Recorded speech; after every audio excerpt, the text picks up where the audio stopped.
Duraan thank you qeeroo jettee turte. Akkamiin ilaalta masirba sana? Fooliin bilisummaa dhufee jettee turte. Dhugaadha. Baay'ee nutti fakkaatee ture gaafa sana. Akkanan seene beeka.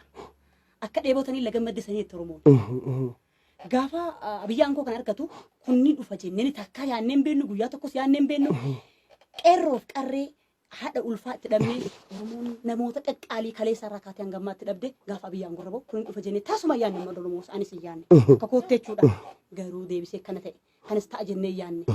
I don't know akkamitti akka ta'uu danda'es gaafii guddaa nu keessa jiru uummata Oromoo keessa iyyuu maaliif muka mukarra murta malee nama namarratti murtuu beektaa foon irra keessee murtu dubbiin akkasanii dura dhaabbilees jennaan maaliif sabni kun saba jaarraa dhibbaaf gabroomee dhiitamee ajjeefame kan qeerroon dhiigatti dhangalaastee qarreen dhiigatti dhangalaastee fidde sabaaf sablammii furmaata ta'e baay'ee Oromoo qofaaf miti dhugaa dubbanna harka eeggatan dhugaa rabbi jaalata dhugaa dubbatan garaan jaallata kanaaf sabaaf sablammii biyya tanaatiif qeerroon kun ifa fide qeerroo har'a ifa san fide san sabni kunis ganamee qeerroon sunis ganamee mataa keessatti dhumee ajjeefamu jira sa'a kana fayyisa kanaaf nurra dhaabaa jennaan ka maali moonni ta'amaa jiru garuu akkamiin ilaalaa jirti wanti ta'amaa jiru si gaddisiisa baay'ee teessee gaafa laaltu gaafa kaleessaa dimookiraasii jennee faarsaa turre dimookiraasiin nu dhufee harkannee jirra nama biyya tana bushuu jechaa turre har'a garuu gaafa deebi'ee wanti kun sitti dhalatu sitti argamu anaafiyyuu gaafii dhaabeeta kanaaf namni kun dhaabbatee of ilaaluu qaban jedha dhaabbatee of ilaalee waan kana hatattamaan otoo ooleen buleen uummata kanarra